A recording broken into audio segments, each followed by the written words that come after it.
very moment I celebrate victory over my worst enemy, and the country blends my name with black incense. A beggar sits in front of my gate, stinking of misery. But between these great events, it seems fitting for me to converse with nothingness. Do you know why the bells are ringing, man? Yes. My dog has died. Was that a piece of insolence? No, it was old age. He struggled on to the end. I wondered, why did his legs tremble so? He had laid his front legs over my chest. Like that we lay all night, even when it grew cold.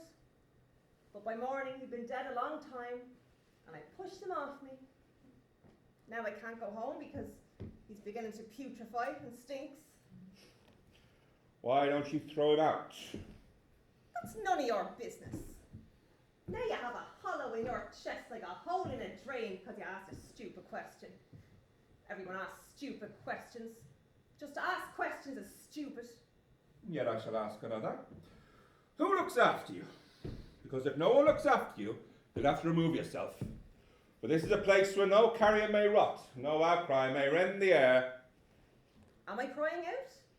Now it's you who are asking. Though there's mockery in your question, when I do not understand the mockery.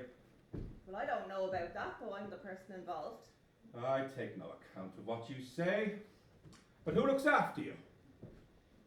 Sometimes it's a boy whom his mother got from an angel while she was digging potatoes. Do you have no sons? They've gone. Like the Emperor Tali's army, buried by the desert sands. He marched through the desert, and his people said, "It's too far. Turn back, Tali." To that he replied every time, "This territory must be conquered." They marched on each day, till their shoe leather was worn away.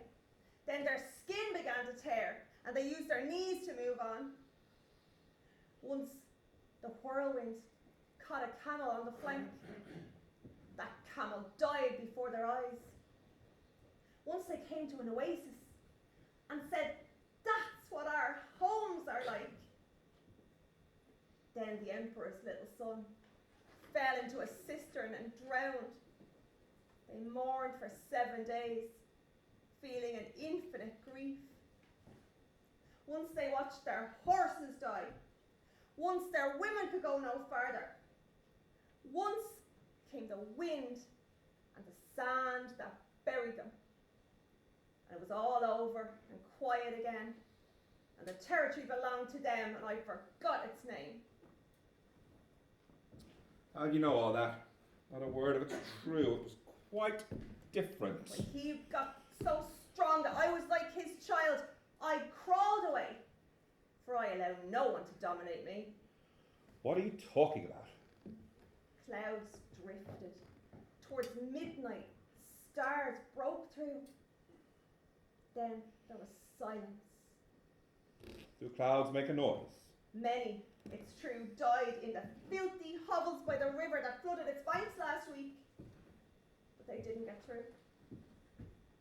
Since you know so much, do you never sleep? When I lie back on the stones, the child that was born cries. And then a new wind rises.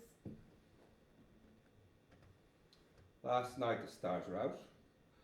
No one died by the river. No child was born. There was no wind here. In that case, you must be blind, deaf, and ignorant. Or else it's malice on your part. What do you do all the time? I've never seen you before. Out of what egg did you creep? Today I noticed that the maize was poor this year because the rain hasn't come. There's such a dark, warm wind blowing in from the fields. That's correct. The maize is poor. That's what it was like 38 years ago. The maize perished in the sun. And before it was done for, the rain came down so thick that rats sprang up and devastated all the other fields. Then they came into the villages and took bites out of people. That food was the death of them. I know nothing of that. Must be fabrication like the rest. There's nothing about it in history. There's no such thing as history. What about Alexander? And Caesar? And Napoleon? Stories! Fairy tales!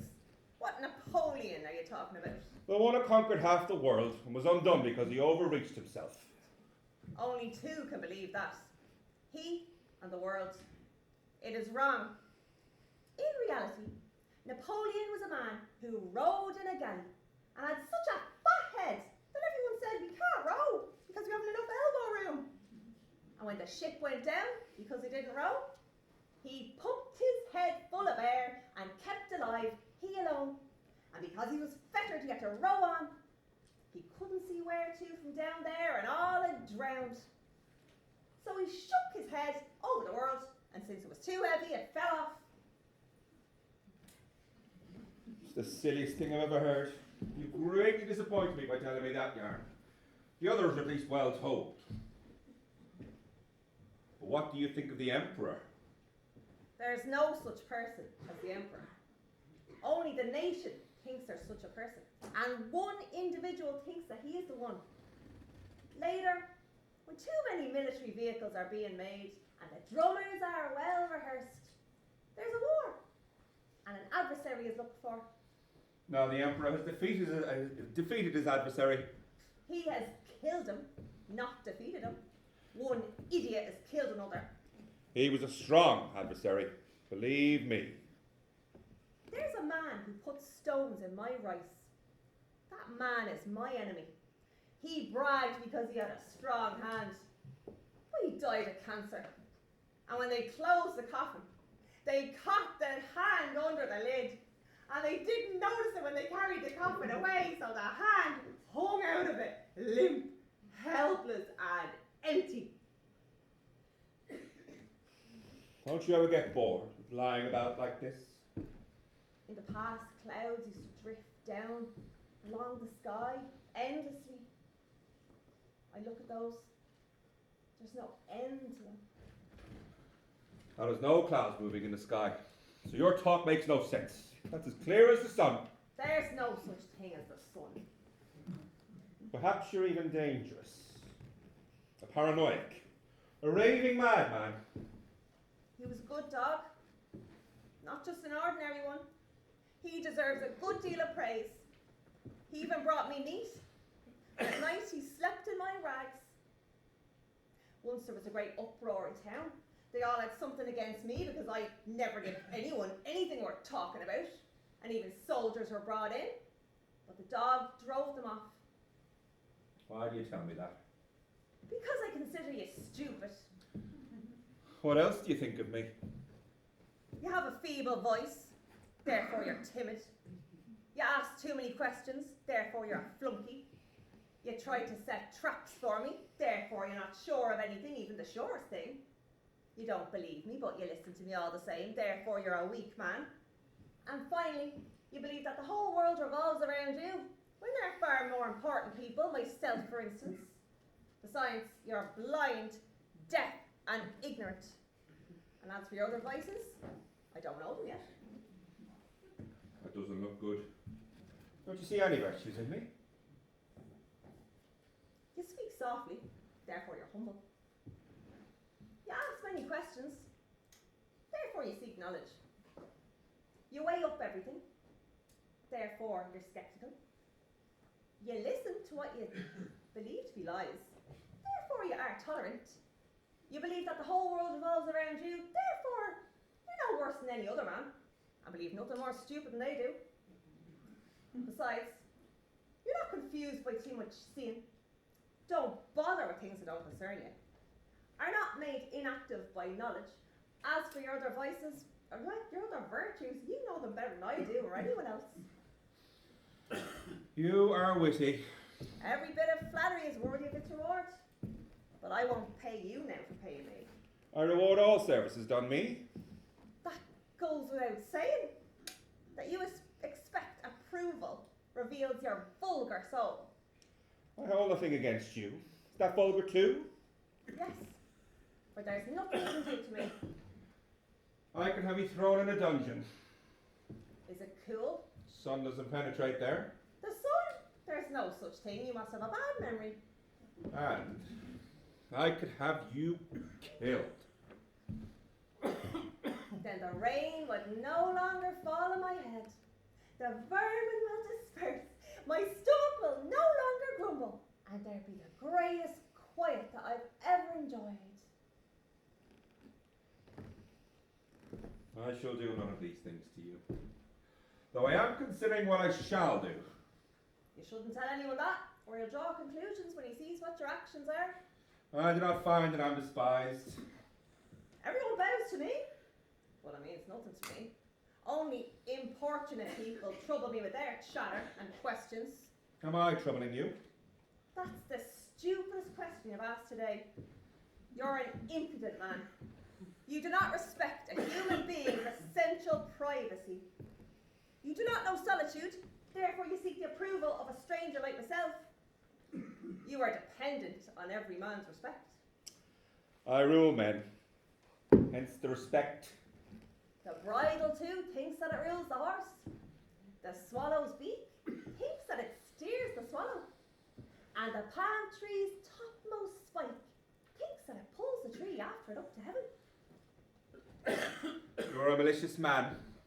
I should have you destroyed if I wouldn't then have to believe that it was out of injured vanity.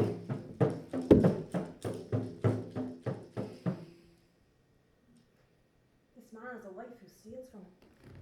At night, she bends over to try and take money from him. At times, he wakes and sees her above him. Then he thinks that she loves him so much that she can no longer resist the impulse to gaze at him at night. For that reason, he forgives her little deceptions, which he detects. You at it again? Not a word of it's true. You can go now, you're becoming coarse. That's incredible.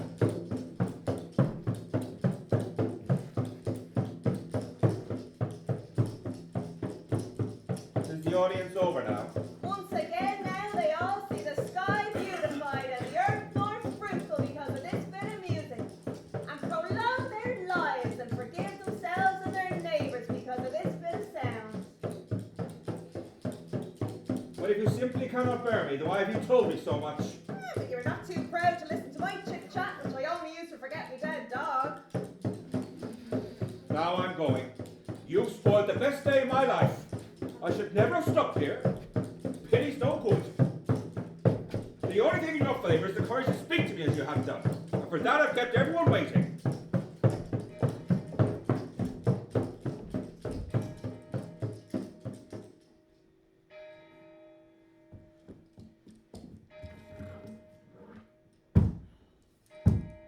He's gone.